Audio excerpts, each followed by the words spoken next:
हरितालिका तीज व्रत कथा। पूजन करने के बाद कथा सुने।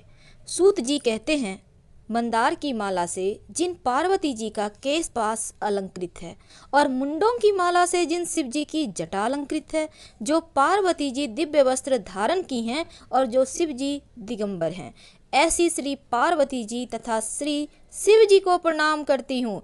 रमणीक कैलाश पर्वत के शिखर पर बैठी हुई माँ पार्वती कहती हैं, हे महेश्वर, हमें कोई गुप्त व्रत और पूजन बतलाइए जो सब धर्मों से सरल हो, जिसमें परिश्रम भी कम करना पड़े लेकिन फल अधिक मिले। हे नाथ, यदि आप मुझ पर प्रसन्न हैं तो ऐसा विधान बताइए। हे प्रभु, किस तप, व्रत, दान आदि से मध्य और अंत रहित आप जैसा महाप्रभु हमको प्राप्त हुए हैं।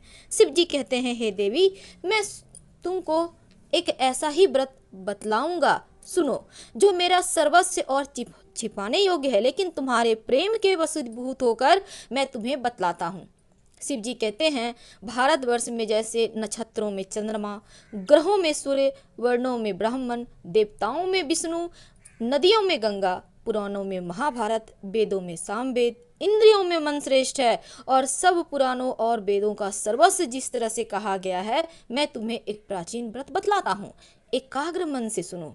जिस व्रत के प्रभाव से तुमने मेरा आधा आसन प्राप्त किया है, वह मैं तुमको बतलाऊंगा, क्योंकि तुम मेरी प्रेयसी हो। भाद्रपद मास में हस्त नक्षत्र से युक्त शुक्ल पक्ष की तृतीया तिथि को उसका अनुष्ठान मात्र करने से स्त्रियां सब पापों से मुक्त हो जाती है। हे देवी, तुमने आज से बहुत दिनों पहले हिमालय पर्वत पर इस व्रत को किया था, यह वृतांत मैं तुमसे कहूँगा। पार्वती जी ने पूछा, हे नाथ, मैंने क्यों यह व्रत किया था और यह सब आपके मुख से सुनना चाहती हूँ। उत्तर की ओर एक बड़ा रमणीक और पर्वतों में श्रेष्ठ हिमवान नामक पर्वत है। उसके आसपास तरह तरह की भूमियां हैं, तरह तरह के वृक्ष उस पर लगे हुए हैं, नाना प्रकार के पक्षी, अनेक प्रकार के पशु उस पर निवास करते हैं। वहां पहुंचकर गंधर्वों के साथ बहुत से देवता, सिद्ध, चारण, पक्षीगण सर्वदा प्रसन्न मन से विचरते हैं। वहां पहुंचकर गंधर्व गाते हैं, अप्सराएं नाचती हैं। उस पर्वतराज के कितने ही शिखर ऐसे हैं जिसमें स्फटिक, रत्न, वैदूर्य मणि आदि की खानें भरी हैं। यह पर्वत ऊंचा तो इतना अधिक है कि मित्र के घर की तरह समझकर आकाश को स्पर्श किए रहता है।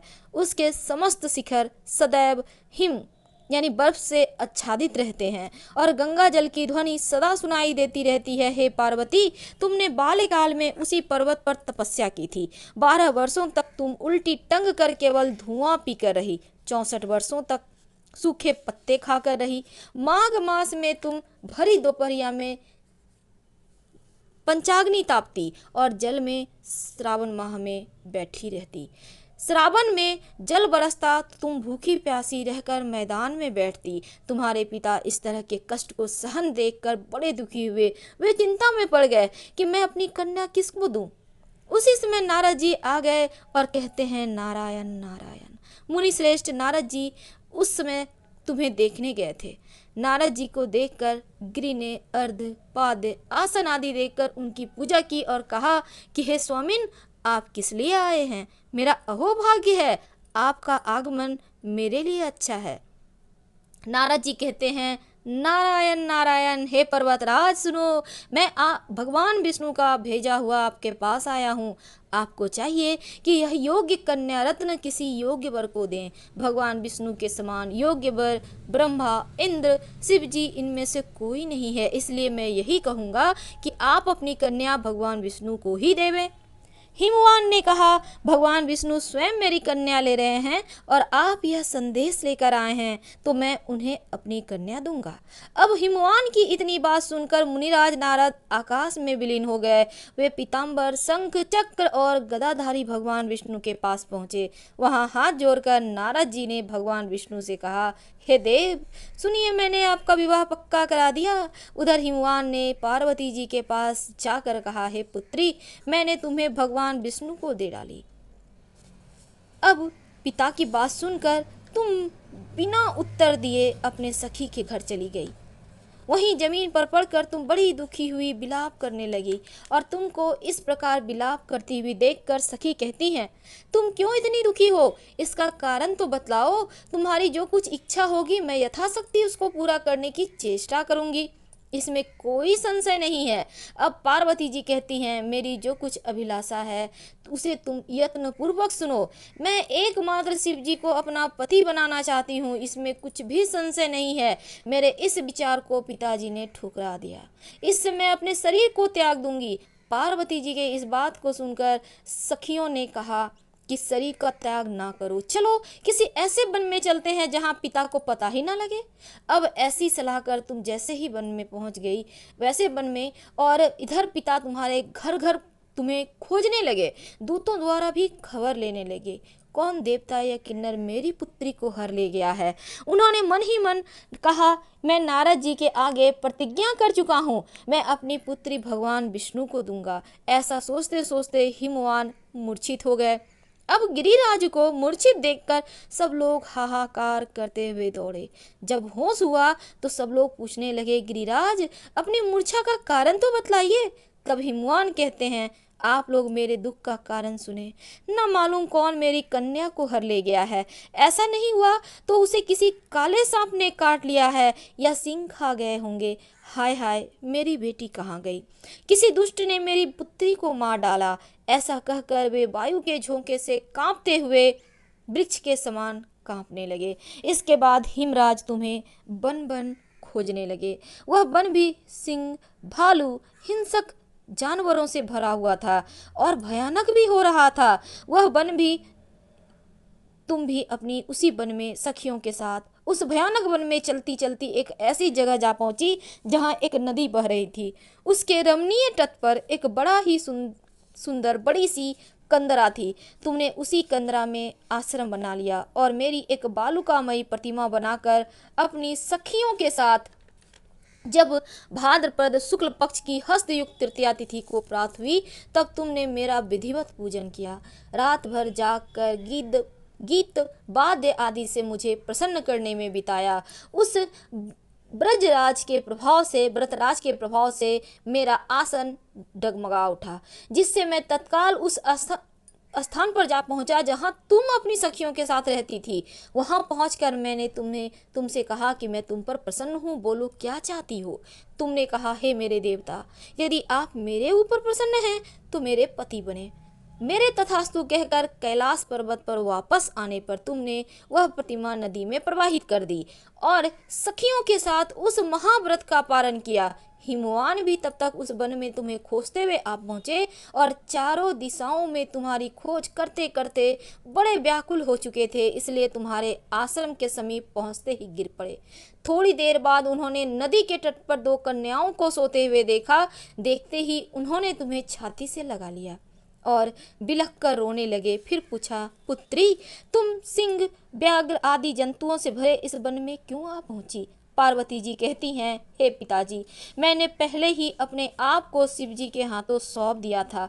आपने मेरी बात ही टाल दी, इसलिए मैं वहां से चली आई। हिमवान ने सांत्वना दी कि पुत्री, मैं तुम्हारी इच्छा के विरुद्ध कुछ नहीं करूँगा। वे तुम्हें अपने साथ घर ले आए और मेरे साथ तुम्हारा विवाह करवा दिया। इसी से तुमने मेरा अर्धासन पाया है। इस व्रत का नाम हरितालिका क्यों पड़ा? क्योंकि तुमको सखियों के द्वारा हर ले गई थी तुम, इसीलिए इसका नाम हरितालिका पड़ा। तब से आज तक इस व्रत को किसी के सामने प्रकट करने का अवसर प्राप्त नहीं हुआ था, लेकिन आज मैं तुमसे कहता हूँ। पार्वती जी कहती हैं, प्रभु, आपने नाम तो बताया पर अब इसकी विधि भी बतलाइए। इसका क्या पुण्य है, क्या फल है, व्रत कौन करे? तब शिव जी पार्वती जी से कहते हैं, हे देवी, मैंने समस्त स्त्री जाति की भलाई के लिए यह उत्तम व्रत बतलाया है। जो स्त्री अपने सौभाग्य की रक्षा करना चाहती हैं वह यत्न पूर्वक इस व्रत को करे और इस व्रत को करने के समय केले के खंभे आदि से सुशोभित एक सुंदर मंडप बनावे।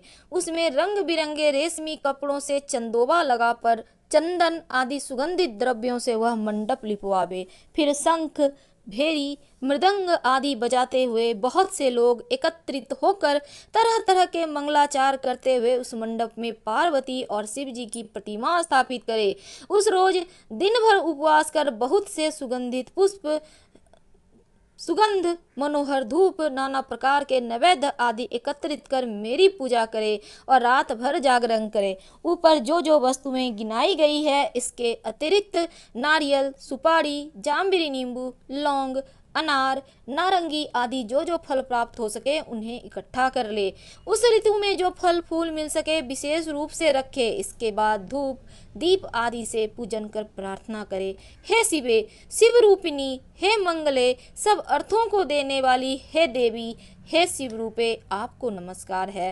हे शिव रूपे आपको सदा के लिए नमस्कार है। हे ब्रह्म रूपिणी आपको नमस्कार है। हे जगदात्री आपको नमस्कार है। हे सिंहवाहिनी, संसार के भय से भयभीत मुझ दीन की रक्षा करें। इस कामना की पूर्ति के लिए मैंने आपकी पूजा की है। हे पार्वती, मुझे राज्य और सौभाग्य दें, मुझ पर प्रसन्न होवे। इन्हीं मंत्रों से माँ पार्वती और शिव जी की स्तुति करें और तदंतर विधि पूर्वक कथा सुने। ब्राह्मणों को वस्त्र, गौ, स्वर्ण आदि देवे। इस तरह एक चित्त होकर स्त्री पुरुष दोनों एक साथ पूजन करें। फिर वस्त्र आदि जो कुछ हो सके उसका संकल्प करें।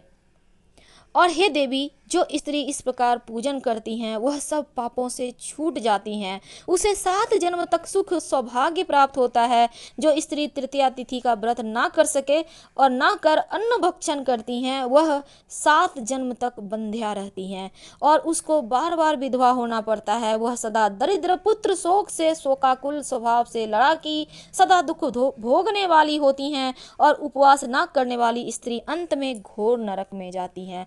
मांसाहार करने से बाघिन होती हैं, दही खाने से बिल्ली होती हैं, मिठाई खाने से चींटी और कुछ ना खाने से मक्खी होती है।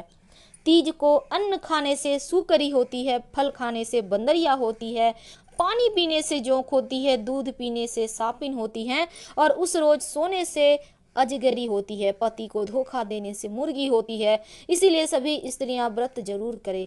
दूसरे दिन स्वर्ण, चांदी, तांबा अथवा बांस के पात्र में अन्न भरकर ब्राह्मण को दान देवें और पार ना करें।